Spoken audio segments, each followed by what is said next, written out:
मेघा आज बहुत खुश थी। स्वतंत्र वकील के तौर पर आज उसने अपना पहला मुकदमा जीता था।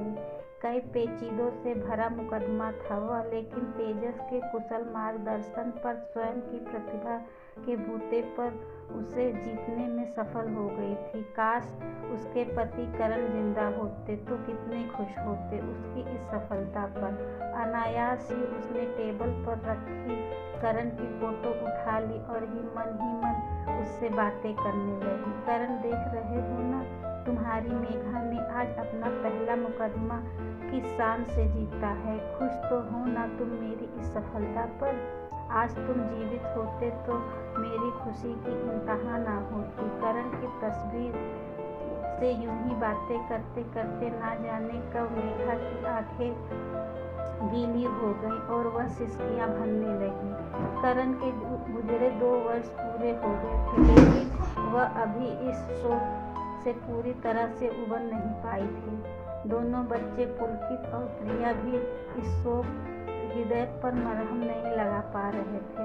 रह रहकर बस यही सोचती कि विधाता ने करण को उठा क्यों लिया इतनी जल्दी, जिंदगी भर तड़पने की सजा दे दी। दिन तो मुकदमे की तैयारी और कचहरी की भागदौड़ में किसी तरह से बीत जाता है, लेकिन रात के अंधेरे में जिंदगी का सूनापन सहना असहनीय हो जाता है। इसके लिए यह तो तेजस, उसके और करण के अंतरंग दोस्त की दोस्ती की मेहरबानी थी कि LLB पास करने के 15 वर्षों बाद उसने उसके मार्गदर्शन में सफल वकालत शुरू कर दी और वह स्वतंत्र रूप से एक मुकदमा भी जीत लिया था।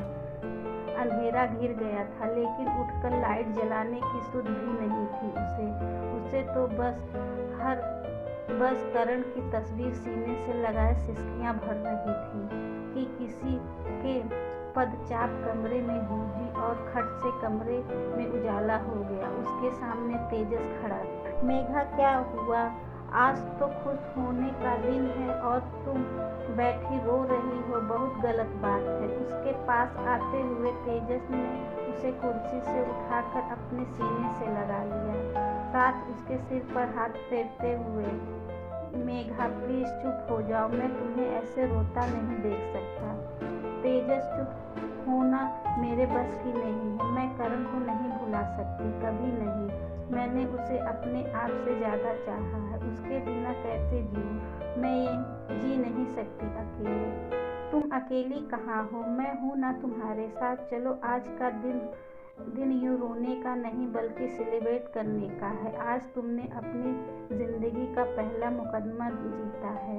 चलो बच्चों को बुलाओ, होटल चलते हैं, वहाँ बढ़िया खाना खाएंगे।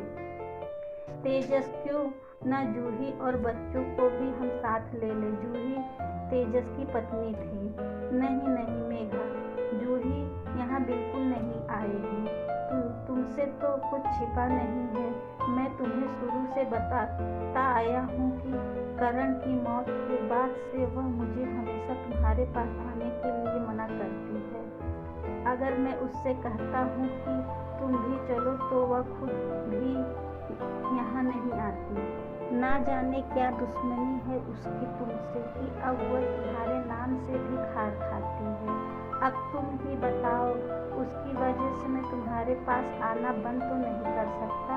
करण, तेजस और मेघा ने साथ साथ एक ही कॉलेज में वकालत की पढ़ाई की थी। तेजस और करण दोनों शहर के प्रसिद्ध वकील थे।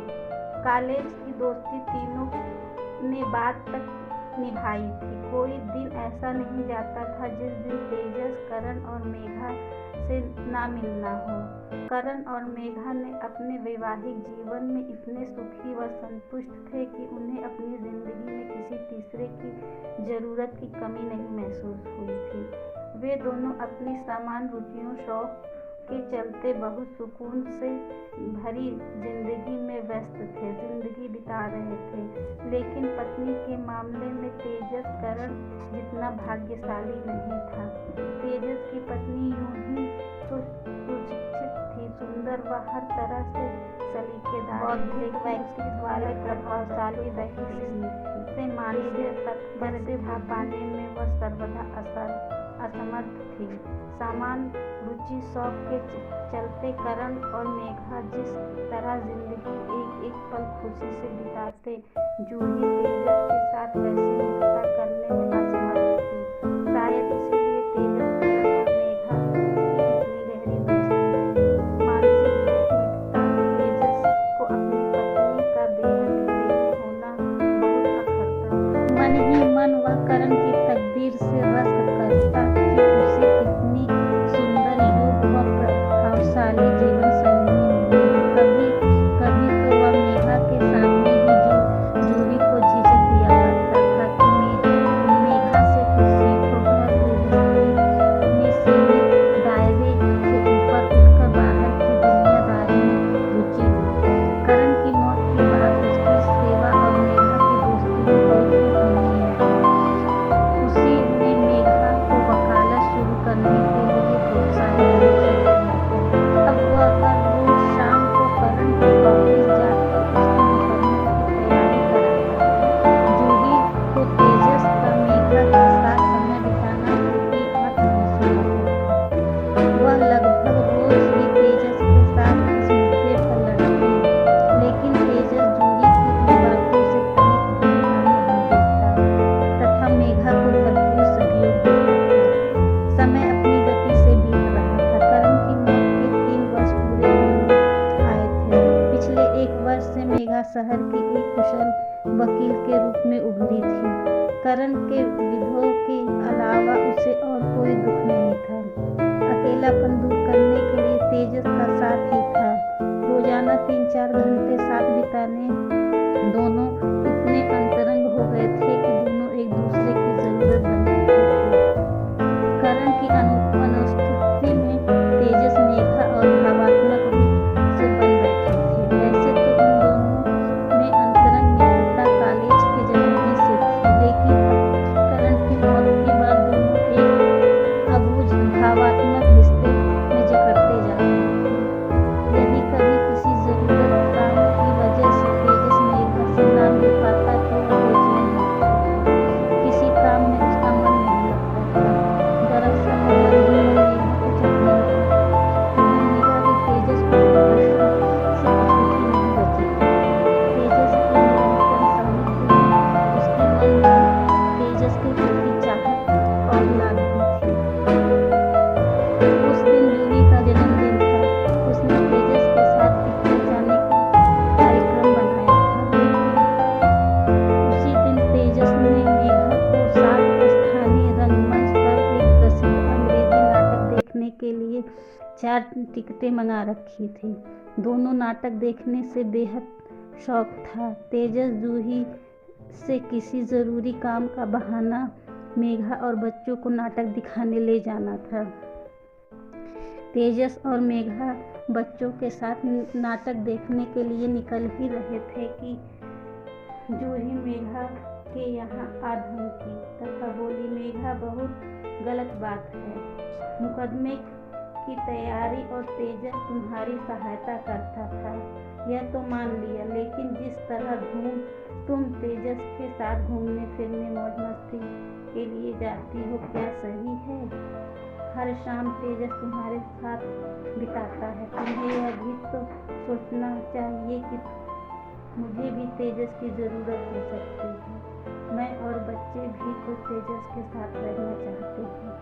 आज मेरा जन्मदिन है। तेजस के साथ तो पिक्चर जाने की फुर्सत नहीं, लेकिन वो तुम्हारे साथ कितने मज़े से बाहर जा रहा है। क्या टुटका कर दिया है तुमने उस पर जो हर दम तुम्हारे पल्लू से बांध कर रहता है। जूही की बात सुनकर मेघा बोली, जूही मानो ना मानो, लेकिन सारी गलती तुम्हारी ही है। तुमको तेजस को अपने पल्लू से ही बांधना नहीं आता। तुम जानती थी कि तेजस और मेरी दोस्ती कॉलेज के ज़माने से है और तेजस महज तुम्हारे कहने पर मेरे यहाँ आना हरगिज़ बंद नहीं किया, लेकिन तुम हमेशा उसे मेरे यहाँ आने से रोकती रही। अब यदि तुम इस तरह उसे मेरे यहाँ आने से रोकोगी तो वह तुमसे झूठ तो बोलेगा ही। आज तुम्हारा जन्मदिन है, इसलिए जन्मदिन की सारी मुबारकबाद। हाँ, एक बात और तेजस, अब तुम मेरे घर शाम को नहीं आओगी। जब भी मुझे किसी मुकदमे में तुम्हारी सहायता की ज़रूरत पड़ेगी मैं तुम्हारे घर आऊँगी। मेरी भी गलती थी कि मैंने अपने स्वार्थ में यह कभी नहीं सोचा कि तुम्हारे खाली वक्त में जूही और बच्चों का अधिकार है। जूही, अब तुम्हें मेरी तरफ से कोई शिकायत नहीं होनी चाहिए। हाँ, इतना ज़रूर बता दो, मैं तुम्हारे घर आ सकती हूँ या नहीं? हाँ मेघा, क्यों नहीं। मेरे घर के दरवाजे तुम्हारे लिए हमेशा खुले हैं। तुम जब चाहो आ सकते हो। तुम्हारा स्वागत है। अगले हफ्ते पूरे 7 दिन तेजस अपनी नियत वक्त पर ही आया। उस दिन रविवार था, कचहरी की छुट्टी थी, सारा दिन मेघा खाली थी। उस दिन तेजस की शिद्दत से याद आ रही थी। उस दिन से पहले मेघा को यह अनुभव नहीं हुआ था कि वह मानसिक रूप से तेजस से हद से ज़्यादा जुड़ चुकी है। 2 घंटों तक मेघा अपने कक्ष में एक मुकदमे का विवरण अपने आमने सामने रखी बैठी रही, लेकिन इन 2 घंटों में उसने मुकदमे से संबंधित एक भी शब्द नहीं पढ़ा। पूरा वक्त तेजस का ख्याल उसके दिमाग पर छाया रहा। वह सोचती रही कि तेजस से रोज ना मिलकर अकेले मुकदमे की तैयारी करना उसके लिए कितना दुष्कर होगा। करण की मौत के बाद वह तेजस से रूहानी तौर पर इतना जुड़ चुकी थी कि वह अकेले वक्त काटना उसे दुर्भर लग रहा था। कुछ ही देर में तेजस से मिलने के लिए वह छटपटा उठी और उसे अनुभव होने लगा कि तेजस उसकी चाहत का केंद्र बिंदु बन चुका है। पूरी रात मेघा ने तेजस के बारे में सोचते हुए आंखों में पूरी रात बिताई थी, लेकिन साथ ही साथ मेघा के अंतरात्मा ने उससे सवाल भी किया। मेघा, मेरी इस तेजस की एक दूसरे के प्रति चाहत का भविष्य क्या होगा? एक हंसते खेलते परिवार की बर्बादी ही है ना? एक शादीशुदा गैर मर्द के साथ संबंध रखने से समाज में मुझे कुछ लांछन और बदनामी ही मिलेगी। तेजस के साथ संबंधों की वजह से तू समाज में सिर उठाकर जी नहीं पाएगी। तेजस की चाहत उसके और उसके बच्चों के लिए महज एक गहरी दलदल होगी। क्या तू बेचारी जूही के साथ उसके बिना किसी दोष के उसके पति और बच्चों से उसका पिता छीन लेगी? नहीं, एक निर्दोष परिवार की आह नहीं लेगी। जी कड़ा करके वह तेजस से अपने भावात्मक लगाव को खत्म करेगी। इसी में उसकी सबकी भलाई है। यह निश्चय से उसके अंतर्मन में शांति मिली तथा रात में 1-2 घंटे के लिए वह नींद के आगोश में समा गई। जिंदगी में हमें कभी कभी ऐसे भी फैसले लेने पड़ते हैं जो हमारे लिए ना सही होकर समाज के लिए और हमारे परिवार के लिए सही होता है। ऐसे ही और कहानियाँ सुनने के लिए लाइक एंड सब्सक्राइब करें।